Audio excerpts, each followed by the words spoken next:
ছোট ভাই আস্তে আস্তে মা কিন্তু শুনে ফেলতে পারে, কারণ মা ভোরবেলা সজাগ হয়ে যায়। ছোট ভাইটা আমার কথা না শুনে শব্দ করে ফেল, তারপর মা আমাদের দুজনকে একই রুমে। ভোর রাতে হঠাৎ ঘুম ভাঙা। বুঝতে পারলাম ভোর 4টা বাজে। আমার মেয়ে সালমা বলেছিল তাকে 5টার মধ্যে জিম ক্লাস-এ যেতে হবে, কিন্তু গভীর ঘুমে ডুবে যাওয়ায় দেরি হয়ে গেল। ভাবলাম সালমারা করবে, তাই হোল ঘর থেকে ডাকতে চেয়েও সরাসরি তার ঘরের দিকে গেলাম। মনে হল হয়তো সে নিজেই উঠে পড়েছে। ঘরের কাছে পৌঁছানোর পর দেখলাম দরজাটা খানিকটা খোলা, কেন জানি না।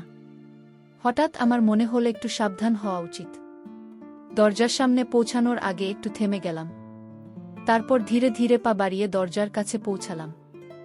বাইরে থেকে দেখতে চেষ্টা করলাম। দরজা সামান্য ফাঁকা দিয়ে ঘরের ভিতরে চোখ রাখতেই এমন একটি দৃশ্য দেখলাম যে আমাকে হতবাক করে দিন। আমার পুরো শরীর ঠান্ডা হয়ে গেল। আমি দরজার পাশে থমকে দাঁড়িয়ে গেলাম। আমার মেয়ে সালমা বিছানায় ঘুমিয়েছিল, সে পাশ ফিরে শুয়েছিল, তবে তার শরীরে অর্ধেক ঘুরে যাওয়ায় সে কিছুটা অন্যদিকে ছিল। তার পরনে ছিল একটি লাল রঙের টি-শার্ট এবং কালো জিন্স। আমি দেখলাম ঘুমের মধ্যে তার টি-শার্ট কিছুটা উপরে উঠে গেছে। সে বিছানার এক কোণে শুয়েছিল, তার থেকে সামান্য দূরে, প্রায় 1.5 ফুট দূরে।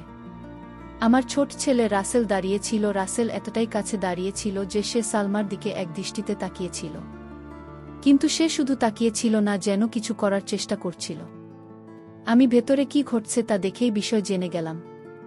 এই মুহূর্তে আমার মনে হল, হে ঈশ্বর, এখন কি করব? এই ছেলেটি এত সাহস পেয়েছে যে আমার উপস্থিতিতেও সালমার ঘরে ঢোকার সাহস দেখাচ্ছে। আমার মনের মধ্যে আতঙ্ক কাজ করছি। রাসেল যে আমার 18 বছরের ছেলে, সে কেন সলোমন যে তার 25 বছরের বড় বোন, তার প্রতি এমন আচরণ করছে?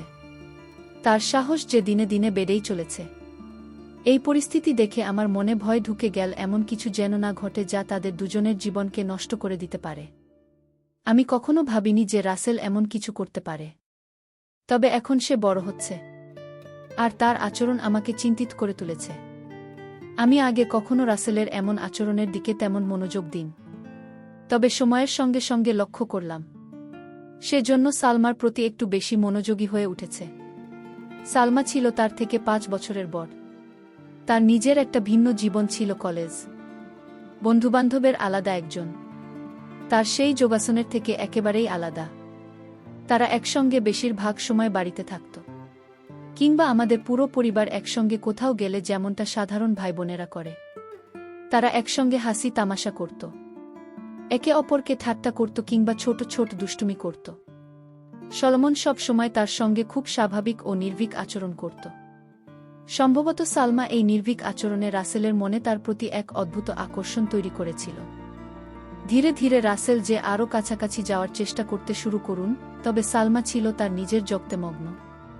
তার এই ব্যস্ততার কারণে সে কখনো বুঝতে পারেনি যে রাসেলকে একটু অন্যভাবে দেখছে। রাসেল প্রায় সালমার দিকে তাকিয়ে থাকত, বিশেষ করে যখন সে মনোযোগ দিয়ে কিছু করত বা নিচু হয়ে কোনো কাজ করত। রাসেলের দৃষ্টি চলে যেত সালমার দিকে। মাঝে মাঝে সালমার ঘরে নিয়ে আসার চেষ্টা করত এবং আলাপের ছেলে একটু বেশিই ঘনিষ্ঠ হয়ে পড়ত। খুবই লজ্জাজনক ছিল, আমার পক্ষে এটা সহ্য করা কঠিন হয়ে পড়েছিল। তবে রাসেলকে পুরোপুরি দোষারোপ করার আগে ও আমার মনে হয় জন্মান এই আধুনিক যুগে, যেখানে টিভি, সিনেমা, ইন্টারনেট এবং মোবাইল ফোনের অতিরিক্ত প্রভাব রয়েছে, সেখানে এই ধরনের আচরণ না হওয়াটা কিভাবে সম্ভব? আমাদের সন্তানদের মনে এগুলোর প্রভাব পড়বে, এটাই স্বাভাবিক। তবে যা সবচেয়ে কষ্টদায়ক ছিল, তাহলে আমি এ ঘটনা দেখেও কিছুই করতে পারছিলাম না। নিজের সন্তানদের জন্য আমার অসহায়ত্ব আমাকে ভেতরে ভেতরে ধ্বংস করে দিচ্ছিল। আমি কখনো কল্পনাও করিনি যে রাসেল এমন কিছু করতে পারে। আমার স্বামী রাজ এদিন রাতে পরিশ্রম করেন আমাদের সন্তানদের একটি সুন্দর এবং সুখী জীবন দেওয়ার জন্য। যদি তিনি কখনো জানতে পারেন যে আধুনিক সময়ের প্রভাব রাসেলের মনকে এমনভাবে দূষিত করছে, তাহলে তিনি নিশ্চয়ই প্রচণ্ড কষ্ট পাবেন। তবে তার কাছে এই বিষয়ে বলা আমার পক্ষে সম্ভব ছিল না। যদি তিনি ঘটনা জানতে পারেন, তাহলে তিনি রাসেলের মনস্তত্ত্ব বোঝার চেষ্টা না করেই হয়তো রাগের বশে শাস্তি দেবেন বা তাকে বাড়ি থেকে বের করে দেবেন, এমনটা আমি কখনোই চাইনি। আমি ভেবেছিলাম সালমাকে সামান্য ইঙ্গিত দিয়ে বিষয়টি জানানো উচিত, যাতে সে সতর্ক থাকতে পারে এবং রাসেলের সঙ্গে একটু সাবধানতার সঙ্গে আচরণ করতে পারে। তবে এর আরেকটি বিপদ ছিল। সালমার মনে যদি রাসেলের প্রতি ঘৃণা জন্মায়, তাহলে তাদের সম্পর্ক চিরতরে নষ্ট হয়ে যাবে। এমনকি যদি সালমা রাগের মাথায় রাসেলকে কিছু বলে ফেলে তাহলে রাসেলও রেগে গিয়ে কোনো ভুল সিদ্ধান্ত নিতে পারে যা তাদের ভবিষ্যতের জন্য ভয়াবহ হতে পারে। আমি কোনোভাবেই তাদের ভাই বোনের পবিত্র সম্পর্কের মধ্যে ফাটল ধরাতে চাইনি। তাই সালমাকে কিছু বলার পরিবর্তে আমি নিজের মতো করে পরিস্থিতি সামলানোর সিদ্ধান্ত নিলাম। আমি ঠিক করলাম রাসেলকে ঠিক পথে আনার জন্য সময়মত তাকে বোঝানোর চেষ্টা করব। এখন থেকে যখনই আমি লক্ষ্য করতাম যে রাসেল চুপি চুপি সালমার দিকে তাকিয়ে আছে, আমি কোনো না কোনো অজুহাতে তাকে সেই জায়গা থেকে সরিয়ে দিতাম। এতে করে তার আচরণ অনেকটাই নিয়ন্ত্রণে আসত। তবে আজকের ঘটনা আমাকে আরও সচেতন করে তুলুন। আমি বুঝলাম বিষয়টি নিয়ে আমাকে আরও সতর্ক হতে হবে এবং উপযুক্ত সময়ে সঠিক সিদ্ধান্ত নিতে হবে। পিছনে সাহস দেখে আমি বুঝতে পারলাম যে আর দেরি করা ঠিক হবে না। যদি সময় মতো আমি কোনো ব্যবস্থা না নিই তাহলে তার কাজের জীবনে বড় বিপদ ডেকে আনতে পারে। আমাকে কিছু একটা করতেই হবে, কিন্তু কিভাবে পরিস্থিতি সামাল দেবে তা বুঝে উঠতে পারছিলাম না। আমার মনে হলো সঠিক পদ্ধতিতে তাকে বোঝাতে স্বাভাবিক হতে পারে। তখন আমি যেটা ঠিক মনে করেছিলাম সেটাই করার সিদ্ধান্ত নিলাম। যদি হঠাৎ করে ঘরে ঢুকে যায় তাহলে রাসেল ভয় পেতে পারে, আর সালমা যদি তাকে এমন অবস্থায় দেখে ফেলে তাহলে সে আরও হতবাক হয়ে যেতে পারে। তাই আমি এমন কিছু করার সিদ্ধান্ত নিলাম যাতে সে বুঝতে পারে যে আমি জেগেছি এবং তার ঘর ছেড়ে চলে যাওয়ার সময় এসেছে। এই ভাবনা থেকে আমি রান্নাঘরে গিয়ে ইচ্ছে করে একটি স্টিলের থালা ফেলে দিলাম।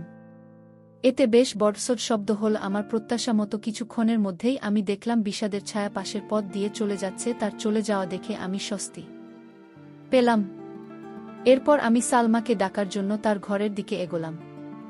ঘরে ঢুকে দেখি সালমা তখনও গভীর ঘুমে। এত বড় আওয়াজ হওয়ার পরেও সে উঠে বসেনি। এটা দেখে আমি অবাক হলাম। মনে হলো সে এতটাই গভীর ঘুমে থাকে যে রাসেল সহজেই তাকে দেখতে বা কিছু করার সুযোগ পেতে পারে। শেষমেশ আমি তার কাছে গিয়ে তাকে সরাসরি জাগানোর সিদ্ধান্ত নিলাম। আমি সালমাকে ডেকে জানালাম সে ঘুম থেকে উঠে আমার দিকে রাগের দৃষ্টিতে তাকাল এবং দেরি হওয়ার জন্য আমাকে 10 দিন।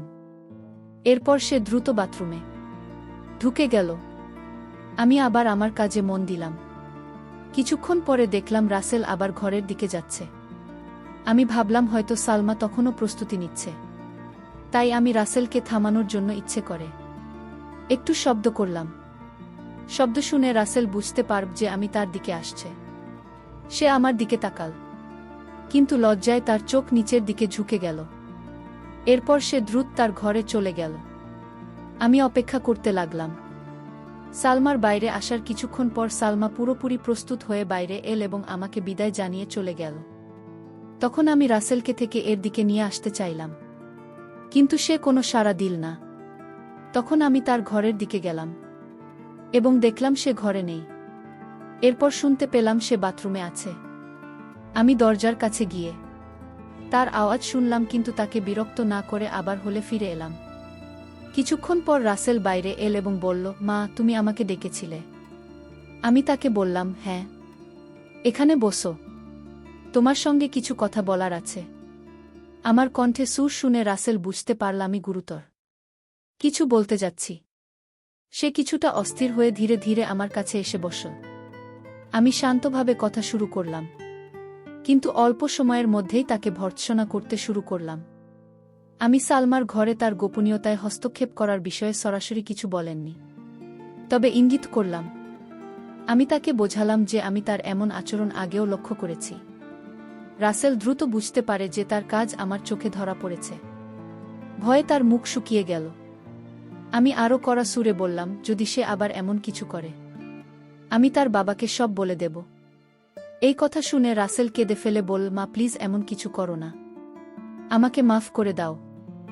সে বারবার আমার কাছে ক্ষমা চাইতে লাগে এবং প্রতিশ্রুতি দিল যে সে আর কখনো এমন কিছু করবে না। সে আমার পা ধরে বলতে লাগল, আর কখনো এমন হবে না, একবার আমাকে সুযোগ দাও। আমি তার আচরণ দেখে বুঝলাম সে তার ভুল বুঝতে পেরেছে। আমি তাকে শান্তভাবে বুঝলাম সে যা করেছিল তা কতটা ভুল এবং এর ফল কতটা ভয়াবহ হতে পারত। আর যদি কেউ জানতে পারে তাহলে কতটা অসম্মান হবে। শেষমেশ আমি তাকে এই প্রতিশ্রুতি দিতে বাধ্য করলাম যে সে আর কখনো এমন কাজ করবে না। তারপর আমি তাকে আর বকাবকি করিনি। আমার মনে হলো সে বার বুঝতে পেরেছে এবং এমন কিছু আর করবে না। এরপর সে পুরোপুরি শান্ত হয়ে গেল এবং আমি তাকে আর কখনো সালমাকে দেখতে দেখিনি। এতে আমি নিশ্চিত হলাম যে সে তার ভুল বুঝতে পেরেছে এবং নিজেকে সংশোধন করেছে। এরপর প্রায় 1 মাস আমি তার থেকে একটু দূরত্ব বজায় রাখলাম এবং খুব কম কথা বললাম, যাতে সে বুঝতে পারে যে সে যা করেছিল তা ভুল ছিল। ধীরে ধীরে সব কিছু স্বাভাবিক হয়ে গেল। আমরা আবার আগের মতো হাসি মুখের সঙ্গে কথা বলা শুরু করলাম। সবকিছু আগের মতোই সুন্দরভাবে চলতে লাগল। কিন্তু একদিন আমি তাকে আবার সালমাকে দেখতে ধরে ফেললাম। যদিও সে বেশ সতর্ক ছিল, তবু আমি লক্ষ্য করলাম তখন আবার আমার রাগ হতে শুরু করল। কিন্তু এবার আমি আগের মতো তাকে বকাঝকা করিনি, কারণ তার প্রতি আমার চিন্তা বাড়ছিল। সে আমাকে বলেছিল যে তার একটি প্রেমিকা আছে এবং সে তার বন্ধুদের সঙ্গে সময় কাটায়। তবু কেন সে সালমাকে এভাবে দেখার প্রয়োজন বোধ করি, তা আমার মাথায় আসছিল না। তখন আমি ঠিক করলাম এই বিষয়ে আমি আবার তার সঙ্গে কথা বলবো। 3 দিন পর দুপুরে আমরা দুজন বাড়িতে একা ছিলাম। সে তার ঘরে ছিল আর আমি আমার ঘরে বিশ্রাম নিচ্ছিলাম। আমি ভাবলাম এখন সময় এই বিষয়ে কথা বলার। আমি তার ঘরের দিকে গেলাম। দরজা বন্ধ ছিল। আমি দরজা খোলার চেষ্টা করলাম, কিন্তু সেটি ভিতর থেকে লক করা ছিল। আমি দরজায় নক করলাম এবং তাকে ডাকলাম। সে ভেতর থেকে সাড়া দিন এবং দরজা খুলে দিন। আমি জিজ্ঞেস করলাম দরজা বন্ধ করে কি করছিলেন। সে বলল, কিছু না, এই পেপার পড়ছিলাম। তারপর সে বিছানার পাশে থাকা একটি পেপার দেখান। আমি মনে মনে ভাবলাম যদি সত্যিই পেপার পড়েছিল তবে দরজা লক করার কি প্রয়োজন ছিল? নিশ্চয়ই অন্য কিছু হচ্ছিল। কিন্তু এবার আমি শান্ত থাকতে চাইলাম এবং তাকে বোঝানোর সিদ্ধান্ত নিলাম। আমি সালমাকে নিয়ে কথা বলার জন্য এসেছিলাম, তাই অন্য কিছু না বলেই আমি তার বিছানার পাশে গিয়ে জিজ্ঞেস করলাম, কোনো পেপার পড়ছ? তারপর তার হাত থেকে পেপার ছিনিয়ে দেখতে শুরু করলাম। এটি তার কলেজের একটি বুলেটিন ছিল, যেখানে ছাত্রদের লেখা প্রবন্ধ, গল্প এবং কবিতা ছিল। আমি পেপারটি তাকে ফেরত দিয়ে জিজ্ঞেস করলাম কোনোটা পড়ছিল। এতে পেপার খুলেছে একটি প্রবন্ধ দেখিয়ে বলল, এটা করছিলাম। আমি বললাম, ঠিক করে বলো তো, কি আছে এতে? তারপর আমি তার পাশে বিছানায় একটু জায়গা নিয়ে শুয়ে পড়লাম। আমার ছেলে বিছানায় চিৎ হয়ে শুয়েছিল আর আমি তার পাশে শুয়ে থাকে সেই প্রবন্ধটি দেখতে লাগলাম। আমরা একসঙ্গে এই প্রবন্ধটি পড়তে শুরু করলাম। রাসেল বলল, এতে আর কিছু করার নেই, তুমি কি করতে চাও? তারপর সে পেপারটি আমার হাতে দিয়ে বলল, আমি বিছানার কিনারায় শুয়ে বললাম, মনে হচ্ছে পড়তে পড়তে মনে হয় নিচে পড়ে যাব। এই কথা বলতে রাসেল তাড়াতাড়ি আমাকে ধরে ফেলার জন্য হাত বাড়াল, কারণ আমি খাট থেকে পড়ে যাচ্ছিলাম। এরপর সে আমায় ধরে উপরে তুলুন। তার এই আচরণে আমার মধ্যে এক অদ্ভুত শিহরণ জেগে উঠল। রাসেল খুব বিব্রত দেখাচ্ছিল। সে মুখে বলল, মা। আমি হেসে বললাম, আরে কোনো ব্যাপার না, বরং তোমাকে ধন্যবাদ বলা উচিত। তুমি যদি আমাকে না ধরতে তাহলে আমি পড়ে যেতাম। আমার কথায় রাসেলও হেসে উঠল আর পরিবেশ হালকা হয়ে গেল। আমি তাকে বললাম, এবার এটা আমাকে পড়াশোনা ও ছোট অক্ষর আমার ভালো দেখায় না। রাসেল পেপার নিয়ে পড়া শুরু করল। সে আমাকে আরও কাছে টেনে নিয়ে প্রবন্ধটি পড়ে শোনালেও তারপর বলল, এখন বাকিটা তুমি পড়। আমি পেপারটি হাতে নিয়ে পরের পৃষ্ঠা উল্টাতে শুরু করলাম। রাসেল আমার খাটে শুয়ে ছিল। একটি পৃষ্ঠা থেমে আমি মন দিয়ে পড়তে শুরু করলাম। কিছুক্ষণ পরে আমি একটু অস্বাভাবিকতা অনুভব করলাম। প্রথমে বুঝতে পারিনি, কিন্তু যখন ভালো করে খেয়াল করলাম তখন ব্যাপারটা পরিষ্কার হলো। আমি ভাবলাম সে তো পেপার পড়ছিল, তবু এমন। নিচে তাকিয়ে দেখলাম তার হাত। আমার তখন মনে পড়ল যখন সে আমাকে পড়ে যাওয়া থেকে ধরেছিল। আমি আস্তে করে রাসেল মুখের দিকে তাকালাম। তার চেহারা সম্পূর্ণ শান্ত। আমি ভাবছিলাম সে কি ভাবছে। নিজেকে শান্ত রাখলাম এবং আবার পেপার পড়তে শুরু করলাম। মনে মনে প্রার্থনা করছিলাম যে রাসেল এই পরিস্থিতি নিয়ে কিছু না বুঝে কি করব ভেবে পাচ্ছিলাম না। প্রথমে মনে হলো সাথে সাথে উঠে গিয়ে তাকে দূরে সরিয়ে দিই, কিন্তু কেন যেন মনে হলো আমি তেমন শক্তি সঞ্চয় করতে পারছি না, যেন কোনো অদৃশ্য শক্তি আমাকে সেখানে আটকে রেখেছে। আমি চুপচাপ শুয়ে রইলাম। বাইরে থেকে পেপার পড়ার ভান করছিলাম। সময় যেন থমকে গিয়েছিল। কয়েক মিনিট কেটেছে, কিন্তু মনে হচ্ছিল যে কয়েক ঘন্টা পার হয়ে গেছে। অবশেষে আমি সিদ্ধান্ত নিলাম যে আমাকে কিছু করতে হবে। আমি বললাম, রাসেল, মনে হচ্ছে আমার শরীরটা খারাপ লাগছে। তারপর আস্তে আস্তে নিজেকে সরিয়ে নিলাম এবং তার থেকে একটু দূরে সরে গেলাম। কিন্তু রাসেল আমার দিকে তাকিয়ে রইল, কিন্তু কিছু বলল না। আমি তখন পরিস্থিতি হালকা করার জন্য তাকে অন্য কোনো বিষয়ে কথা বলতে লাগলাম। আমি রাসেলের দিকে একবার তাকালাম এবং দেখলাম সে কিছুটা অস্বস্তি অনুভব করছে। পরিবেশ সহজ করার জন্য বললাম, রাসেল, আমার গলা শুকিয়ে গেছে।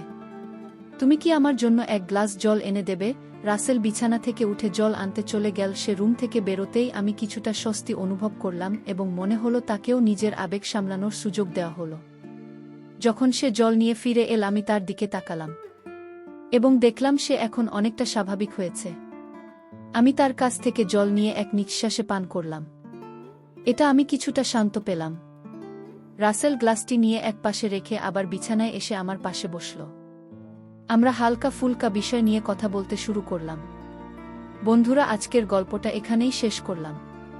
ভালো লাগলে চ্যানেলটি সাবস্ক্রাইব করে পাশে থাকবেন। ধন্যবাদ।